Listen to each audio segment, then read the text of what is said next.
ನಮಸ್ಕಾರ. DV news Karnataka. ನಾನು ಶಂಕರ್ ತೊಂಟಾಪುರ.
ತಾವು ಬೇರೆ ಕಡೆ ಹೋಗುವ ಒಂದು ಕಾರ್ಯಕ್ರಮ ಇರುವುದರ ನಿಮಿತ್ತ ಇನ್ನು ಒಂದು 2 ನಿಮಿಷ ನಮಗ ಅವಕಾಶ ಮಾಡಿಕೊಡ್ಬೇಕಂತ ಅವರಲ್ಲಿ ವಿನಂತಿ ಪೂರ್ವಕವಾಗಿ ಕೇಳ್ಕೊಳ್ತಾ ಇದ್ದೇನೆ.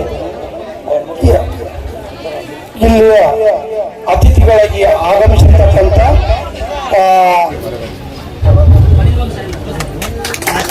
ಜೋಗಿ ಸಮಾಜ ಚಿಕ್ಕದಾರರು ಸನಾತನ ಧರ್ಮದ ನಾಥ ಪಂಥದ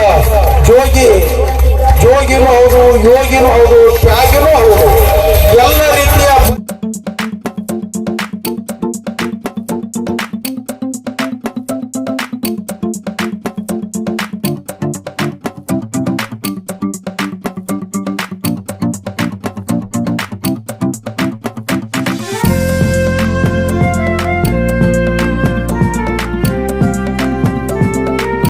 ಶ್ರೀ ಯೋಗಿ ನಿವೃತ್ತಿನಾಥ ಅಗೋರಿ, ಶ್ರೀ ಗುರು ಗೋರಕ್ಷ ಜೋಗಿ ಮಠ ತಳಗಟ್ಟೆಯಲ್ಲಿ ನಮಸ್ಕರಿಸಿ, ಶ್ರೀ ರಾಹುಲ್ ಪೂಜಾರಿಯವರು ಮರಗಮ್ಮ ದೇವಸ್ಥಾನದ ಪೂಜಾರಿಗಳಲ್ಲಿ ನಮಸ್ಕರಿಸಿ, ಎಲ್ಲ ವೇದಿಕೆ ಮೇಲೆ ಮತ್ತು ವೇದಿಕೆ ಎದುರಿಗೆ ಸೇರಿದಂತ ಎಲ್ಲ ಪೂಜ್ಯ ಹಿರಿಯರೇ, ತಾಯಂದ್ರೆ, ಅಣ್ಣ ತಮ್ಮಂದ್ರೆ, ಯುವಕರೇ, ಬಹಳ ಸಣ್ಣ ಸಮಾಜ. ಈ ಒಂದು ಸಮಾಜ ಮತ್ತು ಅತ್ಯಂತ ಸಂಭಾವಿತ ಸಾತ್ವಿಕ ಸಮಾಜ. ಯಾರ ಜಗಳದು, ಯಾರನ್ನು ಗದ್ದಲಿಗೆ ಬೀಳೋರಲ್ಲ. ತಮ್ಮ ಕೆಲಸ ಆಯ್ತು, ತಮ್ಮ ಕಾಯಕ ಆಯ್ತು, ತಮ್ಮ ಜೀವನ ಆಯ್ತು ಬಿಟ್ರೆ ಅತ್ಯಂತ ಶಾಂತ ಸಮಾಜದ ಬಂಧುಗಳು ಅಂದ್ರೆ ಒಂದು ಜೋಗಿ ಸಮಾಜ. ನಾನು ಬಹಳ ಹೆಮ್ಮೆಯಿಂದ ಅವರಿಗೆ ರಾಜಕೀಯ ಶಕ್ತಿ ಇಲ್ಲ, ಆರ್ಥಿಕವಾಗಿಯೂ ಸಹ ಇವತ್ತು ತಮ್ಮ ಜೀವನ ನಡೆಸ್ತಾರೆ. ಅದು ರಸ್ತೆ ಮೇಲೆ ಕುಳಿತು ಅದಕ್ಕೂ ಸಾಕಷ್ಟು ಸಲ ತೊಂದರೆ ಆಗ್ತದೆ. ಆದರೆ ಈಗ ಅದು ಯಾವುದೂ ತೊಂದರೆ ಆಗಬಾರ್ದು ಅಂತೇಳಿ ಶಿವರುದ್ರ ಬಾಗಲಕೋಟೆ ನಾವು ಕೂಡಿ ಸುಮಾರು 45 ಲಕ್ಷ ರೂಪಾಯಿದಲ್ಲಿ ಮೈಸೂರು ರೆಸ್ಟೋರೆಂಟ್ ಮುಂದೆ ನಿಮ್ಗೆ ಶಾಶ್ವತ ಅಂಗಡಿ ಮಾಡಿಕೊಡುವಂತಾದನ್ನ ನಿರ್ಣಯ ಮಾಡಿದ್ವಿ. ಇನ್ನು ಮೇಲೆ ನಿಮ್ಗೆ ಇಳಿಸೋದು ಯಾರಿಲ್ಲ, ನಿಮ್ಗೊಂದು ಕಾಯಮ ಜಾಗ ಆಗ್ತದೆ. ಮತ್ತು ನಾವು ಅರಳೆ ಸಮಾಜದವರೆಗೂ ಅವ್ರಿಗೆ ಕೂಡಿ ಒಂದು ವ್ಯವಸ್ಥೆನ ಮೈಸೂರು ರೆಸ್ಟೋರೆಂಟ್ ಮುಂದೆ ಮಾಡುವಂಥದ್ದು ಆಗಿದೆ. ಇನ್ನು ಆದಷ್ಟು ಬೇಗನೆ ಅದೆಲ್ಲ ಸಮಾಜದ ನಿಮ್ಗೆ ಒಂದೊಂದು ಸಣ್ಣ ಅಂಗಡಿ ಹಾಕೊಂಡು ಇಲ್ಲಿ ಉದ್ಯೋಗ ಮಾಡಲಿಕ್ಕೆ ಅನುಕೂಲ ಮಾಡುವಂಥ ಕೆಲಸ ನಾವಿಬ್ರು ಕೂಡಿ ಮಾಡ್ತೀವಿ ಅಂತ ಮಾತನ್ನು ಈ ಸಂದರ್ಭದಲ್ಲಿ ಹೇಳಿ, ಮತ್ತು ನಮ್ಮ ಜೋಗಿ ಸಮಾಜದ ಕರ್ನಾಟಕದ ಅಧ್ಯಕ್ಷರಾದ ಮಧುಕರು ದಿನ ಈಗ ನನ್ನ ಗಮನಕ್ಕೆ ತಗೊಂಡು ಬಂದ, ಇದು SC ಸಮಾಜದಲ್ಲಿ ಸೇರಬೇಕು. ಈಗ ಪ್ರವರ್ಗ 1ರಲ್ಲಿದೆ. ಈಗೇನು ಅಲೆಮಾರಿ ಅಲ್ಲಿನೂ ಸಹ ಸಾಕಷ್ಟು ಏನು ಜನಗಣತಿ ನಡೀತಾ ಇದೆ. ನೀವು ಏನು ಸಮಾನ ಪದ ಅದಾವ ಅವುಗಳನ್ನ ಆ ಒಂದು ಜನಗಣತಿಯವರು ಬಂದಾಗ ನೀವು ಸರಿಯಾಗಿ ಬರ್ಸ್ರಿ.